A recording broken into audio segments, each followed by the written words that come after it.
Hello students.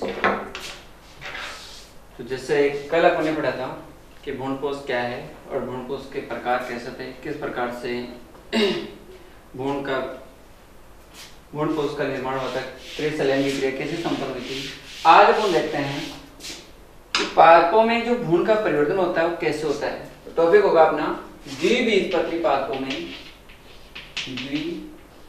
द्विबीजपत्री पादपों में भ्रूण का परिवर्तन।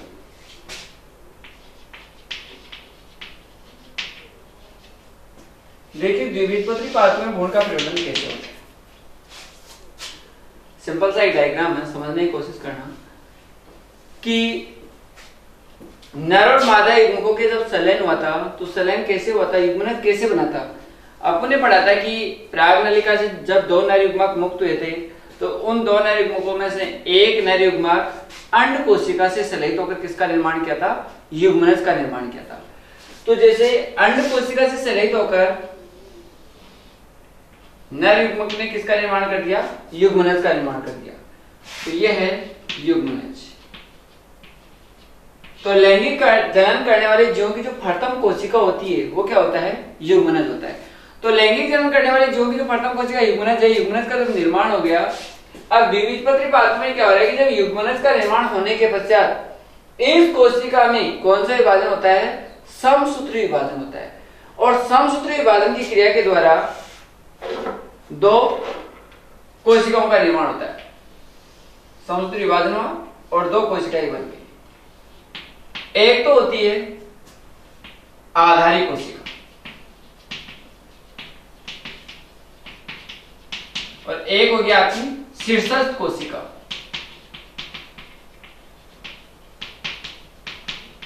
इस आधारित कोशिका को कहा जाता है निलंबन कोशिका। कौन सी कोशिका भी कहते हैं इसको,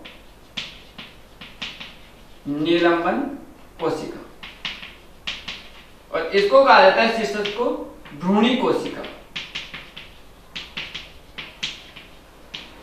ध्यान है ना कि युग्मनज का निर्माण हुआ और युग्मनज से क्या हुआ कि दो समसूत्री विभाजन की क्रिया के द्वारा दो कोशिका संरचना का निर्माण हुआ, जिसमें एक तो बनती है आधारी या निलंबन कोशिका, एक बनती है शीर्षस्थ या भ्रूणी कोशिका।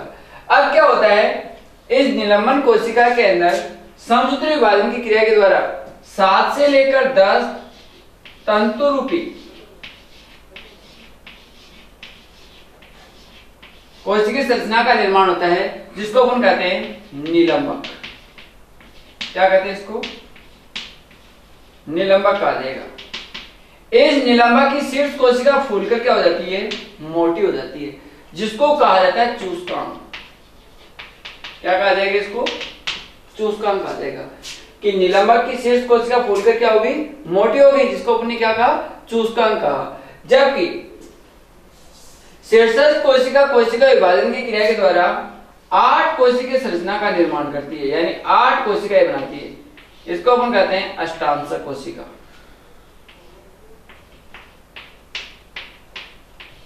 कौन सी कोशिका है इसको, अष्टांशक कोशिका। और इसको क्या कहा आपने, निलंबक। क्लियर। इस चूस्कांक का कार्य होता है इनके लिए पोषण का क्या करना, अवशोषण करना। अब जो अष्टांशक कोशिका होती है, इसमें फिर कोशिका विभाजन की क्रिया के द्वारा एक द्विपाली संरचना का निर्माण होता है।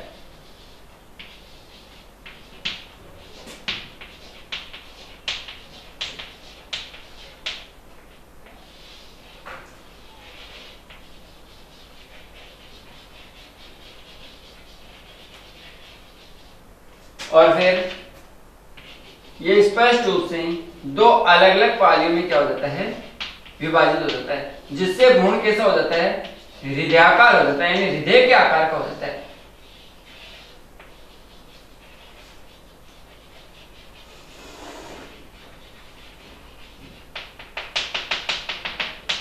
कौन से आकार का हो गया, हृदयाकार। और इस हृदयाकार भ्रूण के अंदर जब द्विपाली संरचना का निर्माण हुआ तो इसकी पालियों के शीर्ष भाग के ऊपर प्रांकुर का, और पार्श्व भाग के ऊपर किसका निर्माण होता है? मूलांकुर का निर्माण होता है। यहां बनता है प्रांकुर,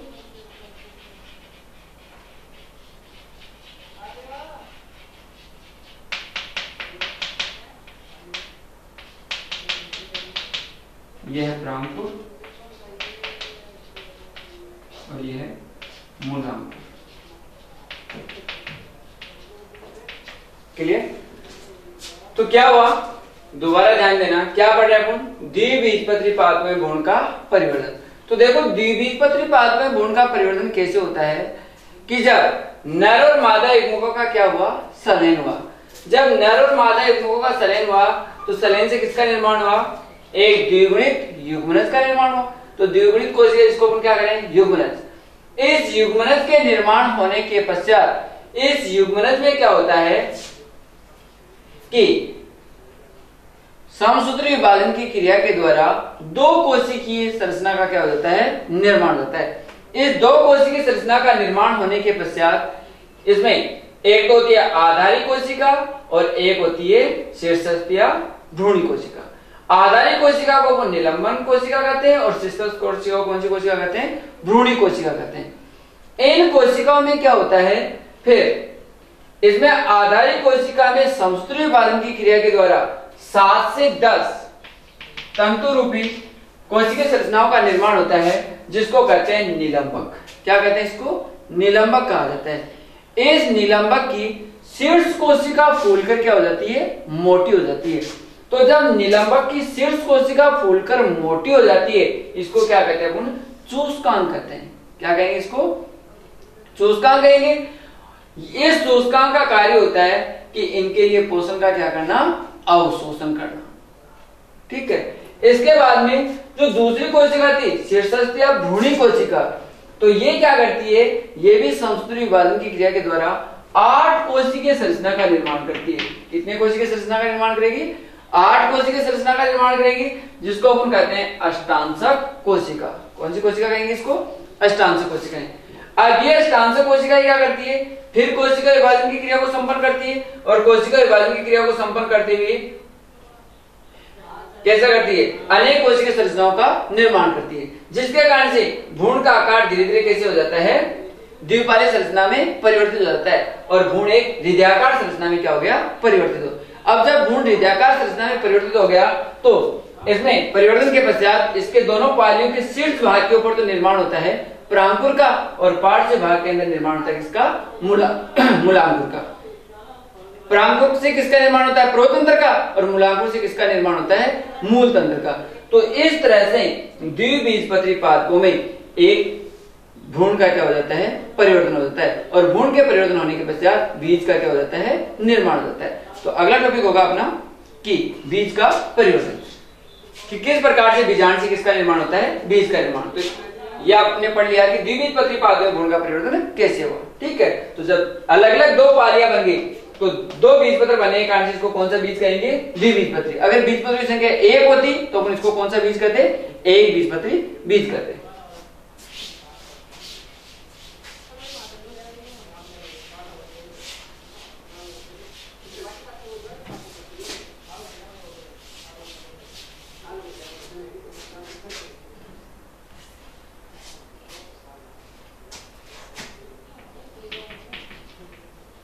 बीज का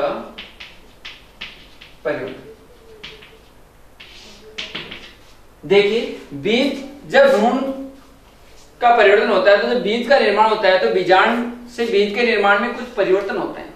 कि जब बीजांड से बीज का निर्माण होता है तो क्या क्या परिवर्तन होते हैं? तो देखना कि जब भ्रूण कोश में भ्रूण का परिवर्तन हो जाता है तो इसमें क्या होता है कि अंडाशय में जो बीजांड है, जो अन्य भाग है, ये किसमें परिवर्तित हो जाते हैं? कि कौन कौन से आवरणों का? तो बीजांड का जो बाह्य आवरण होता है, किसका? बीजांड का बाह्य अध्यावरण, वो बीज के बाह्य आवरण का निर्माण करते हैं। बीज के बाह्य आवरण का निर्माण करते हैं। तो बीज के बाह्य आवरण का निर्माण करते हैं, इसको अपन कहते हैं टेस्टा। क्या कहते हैं इसको? टेस्टा कहा जाता है। ठीक है। तो बीज का बाह्य आवरण क्या कहलाएगा? टेस्टा कहलाएगा। जबकि बीजांड का जो अंतः आवरण है, बीजांड का कौन सा अंतः आवरण, वो बीज के आंतरिक आवरण का निर्माण करता है और उस आंतरिक आवरण को कहा जाता है टेगमेन।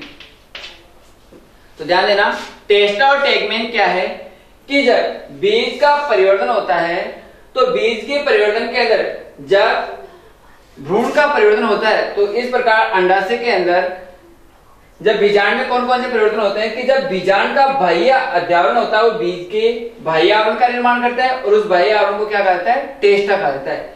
और जब अंतः आवरण आंतरिक आवरण का निर्माण करता है इसको हम क्या कहते हैं? टेगमेन कहते हैं। ठीक है। इसके बाद में क्या होता है कि कुछ पादपों में ये भ्रूणपोष एक आवरण के रूप में क्या रह जाता है? शेष रह जाता है, भ्रूणपोष। तो इसको कहते हैं प्री भ्रूणपोष। क्या कहा जाता है इसको? प्री भ्रूणपोष के नाम से इसको जाना जाता है। इसके अलावा कुछ पादपों में बीजांड द्वार वाले भाग की ओर, कुछ पादपों के बीजों में बीजांड द्वार वाले भाग की ओर एक प्लग्नुमा संरचना का निर्माण होता है जिसको कहते हैं ओपरकुलम। ओपरकुलम। तो सामान्यतः एक बीजपत्री जो पादप होते हैं उनमें बीजांड द्वार वाले भाग की ओर बीजों के अंदर एक प्लग्नुमा संरचना बन जाती है। उस प्लग्नुमा संरचना को क्या कहते हैं? ओपरकुलम के नाम से जाना जाता है। इसके अलावा कुछ पादपों के बीजों में क्या होता है कि एक मांसल आवरण का निर्माण होता है। इस मांसल आवरण को कहा जाता है एरिल। क्या कहा जाता है इसको? एरिल कहा जाता है, जो यूफोर्बिएसी कुल के पादपों में पाया जाता है, जो खाने में क्या होता है? उपयोगी होता है। तो यूफोर्बिएसी कुल के पादपों में किसका निर्माण होता है? एक मांसल आवरण का निर्माण होता है और इस मांसल आवरण को क्या कहा जाएगा? एरिल कहा जाएगा। ठीक है। इस तरह से जब भ्रूण का परिवर्तन होता है तो जो भ्रूण के परिवर्तन में अगर भ्रूणपोष या तो भ्रूण के परिवर्तन में पूर्ण रूप से उपयोग हो जाता है या फिर कुछ पादपों के बीजों में भ्रूण के परिवर्तन में कुछ भ्रूणपोष क्या रह जाता है? शेष रह जाता है। तो भ्रूणपोष के आधार पर बीजों को भ्रूणपोष की उपस्थिति और अनुपस्थिति के आधार पर बीजों कितने भागों में बांटते हैं? दो भागों में बांटते हैं। एक है भ्रूणपोषी या एल्यूमिनेज बीज और एक है अभ्रूणपोषी या गैर एल्यूमिनेज बीज। टॉपिक है भ्रूणपोष की उपस्थिति के आधार पर बीज के प्रकार। भ्रूणपोष के आधार पर बीज के प्रकार। तो देखिए भ्रूणपोष के आधार पर अपन बीजों कितने भागों में बांट रहे हैं? दो भागों में। एक है भ्रूणपोषी बीज और दूसरा है अभ्रूणपोषी बीज।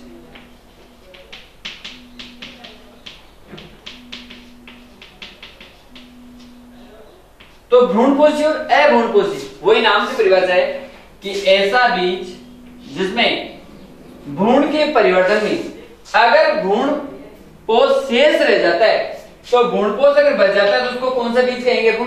भ्रूणपोषी बीज कहते हैं। जैसे उदाहरण के लिए अपन देखते हैं चना है, मटर है, मूंगफली है। इन पादपों में क्या रहता है? भ्रूणपोष शेष रह जाता है तो इन्हें कौन सा बीज कहा जाएगा? भ्रूणपोषी बीज कहा जाएगा।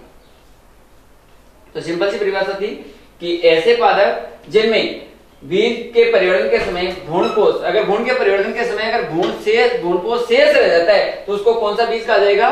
भ्रूणपोषी बीज कहा जाएगा। और भ्रूणपोषी बीज कौन कौन से हैं? चना है, मटर है, मूंगफली है। इनके अंदर भ्रूणपोष पाया जाएगा तो कौन सा बीज कहा जाएगा? भ्रूणपोषी। और दूसरा है अभ्रूणपोषी बीज। कौन सा बीज? अभ्रूणपोषी।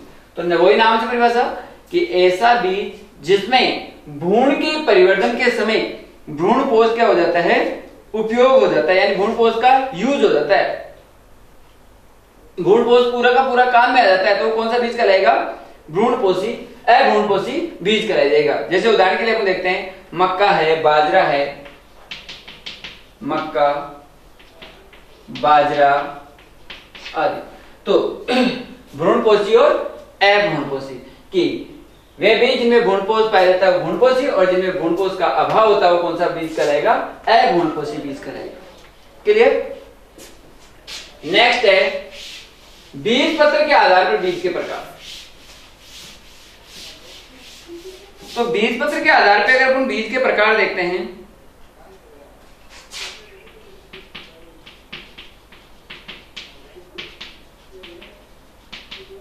वो तो था भ्रूणपोष के आधार पे, ये बीज पत्र के आधार पर बीज के प्रकार। तो वही है एक बीजपत्री बीज,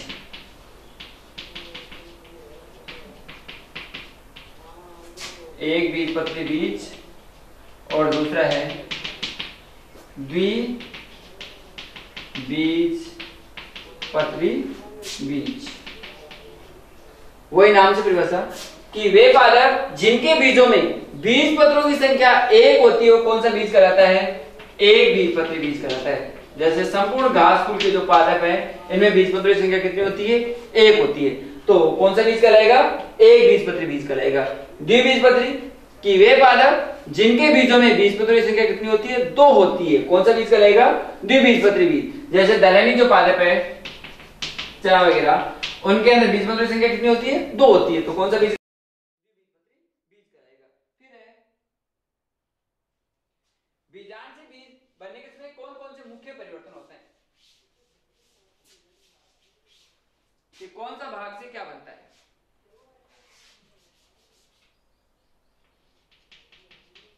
बीजांड से बीज के निर्माण,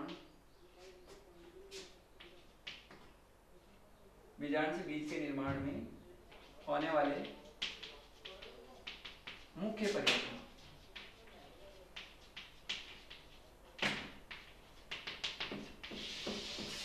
कि जब बीजांड से बीज का निर्माण होता है तो कौन कौन से मुख्य परिवर्तन होते हैं? तो एक तरफ है बीजांड का भाग और एक है बीज का भाग। एक तरफ डाल लो बीजांड का भाग, एक तरफ डाल लो बीज का भाग। कि बीजांड का कौन सा भाग बीज के निर्माण में क्या होता है? सहायक होता है। तो अभी पीछे अपन ने पढ़ा था कि बीजांड व्रंत जो होता है, बीजांड व्रंत ये क्या बनाता है? ये बीज व्रंत बनाता है। ठीक है, तो बीजांड व्रंत किसके निर्माण में सहायक होता है? बीज के निर्माण में सहायक होता है। नाभिका जो है वो बीज की नाभिका के निर्माण में क्या होती है? सहायक होती है। यानी बीजांड की नाभिका का भाग बीज की नाभिका के निर्माण में क्या होता है? सहायक होता है। इसके अलावा बीजांड काय होता है? अपाशित हो जाता है। बीजांड काय अपाशित यानी हासित हो जाता है। ठीक है, तो बीजांड काय कैसे हो जाएगा? अपाशित हो जाएगा। और कभी कभी किसका निर्माण करता है? प्री भ्रूणपोष का निर्माण करता है। कभी कभी प्री भ्रूणपोष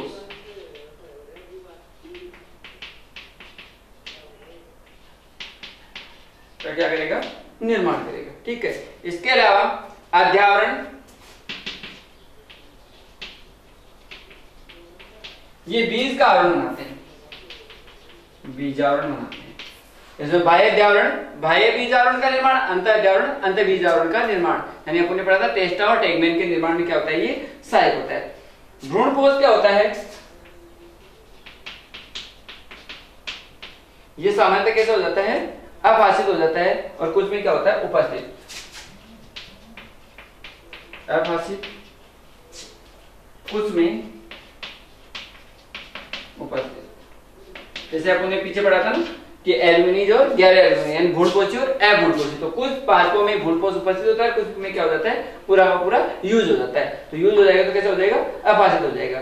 सहायक और प्रतिमुखी कोशिकाएं, सहायक व प्रतिमुखी कोशिकाएं,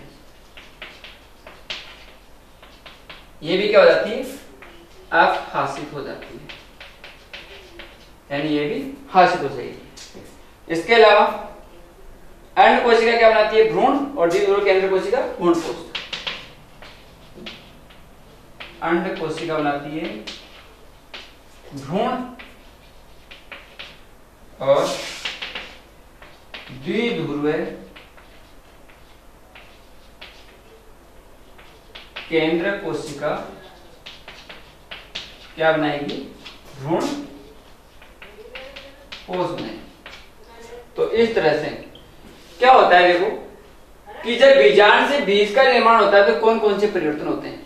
तो बीजांड से बीज के निर्माण में सबसे पहले अपन परिवर्तन देखते हैं। तो बीजांड ग्रंथ क्या करता है कि बीज के निर्माण में सहायक होता है। बीजांड ग्रंथ किसके निर्माण में सहायक होता है? बीज के ग्रंथ के निर्माण में सहायक होगा।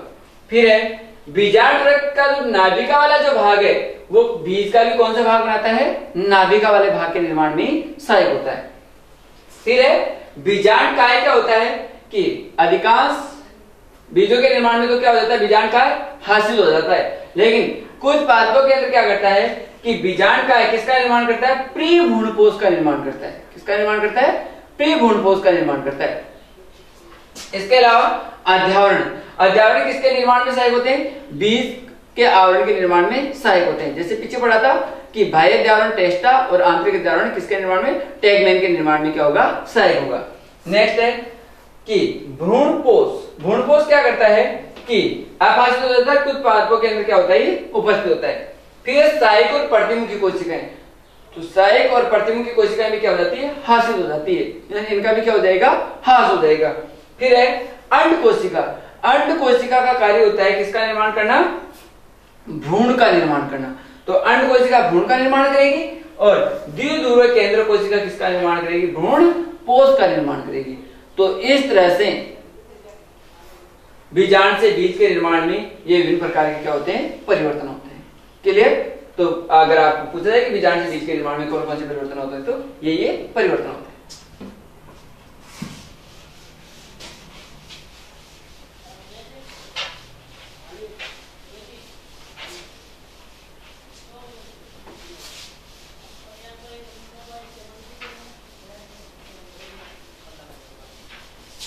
एक छोटा सा टॉपिक अपना बीज प्रसूति प्रावस्था। बीज प्रसूति प्रावस्था, देखिए बीज प्रसूति प्रावस्था क्या होता है कि जब जो बीज परिपक्व होता जाता है तो उसमें जल की मात्रा क्या हो जाती है? कम होती जाती है, यानी बीज में क्या आती जाती है? शुष्कता आती जाती है। तो जो बीज परिपक्व होता जाता है उसमें जल की मात्रा क्या होती जाती है? कम होती जाती है। और जल की मात्रा कम होती जाएगी और एक समय बीज कौन सी अवस्था में चला जाएगा? निष्क्रिय अवस्था में चला जाएगा, जिसको कौन सी प्रावस्था कहा जाता है? बीज प्रसूति प्रावस्था के नाम से जाना जाएगा। यानी जो बीज परिपक्व होता जाता है उसमें जल की मात्रा क्या होती जाती है? कम होती जाती है और धीरे धीरे बीज कौन सी अवस्था में चला जाता है? निष्क्रिय अवस्था में चला जाता है और उसे कौन सी प्रावस्था कहा जाता है? बीज प्रसूति प्रावस्था के नाम से जाना जाता है। क्लियर? फिर बीज जीवन क्षमता क्या होती है कि बीज के परिपक्व होने से लेकर जब तक उसमें अंकुरण करने की क्षमता पाई जाती है, किसकी क्षमता पाई जाती है? अंकुरण करने की क्षमता पाई जाती है, इसको क्या कहा जाता है? बीज जीवन क्षमता कहा जाता है। तो बीज के परिपक्वन से लेकर, किससे लेकर? परिपक्वन से लेकर कहां तक की क्षमता पाई जाती है? अंकुरण करने की अगर क्षमता पाई जाती है तो उसे क्या कहा जाता है?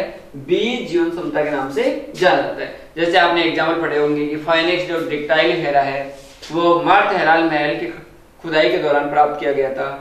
तो जो एक खजूर का बीज था, क्या नाम था? फाइनेक्स डिक्टाइल हेरा, जो लगभग 2000 वर्ष पश्चात में क्या हुआ था? अंकुरण हुआ था। इसी प्रकार से आर्किक टुंड्रा से ल्यूपिनस जो बीज प्राप्त किया गया उसमें 10,000 वर्ष बाद भी अंकुरण करने की पाई गई थी? क्षमता पाई गई थी। तो यह थी बीज प्रसूति प्रावस्था और बीज जीवन क्षमता। तो आज के लिए इतना ही, नेक्स्ट टॉपिक पढ़ेंगे नेक्स्ट क्लास में।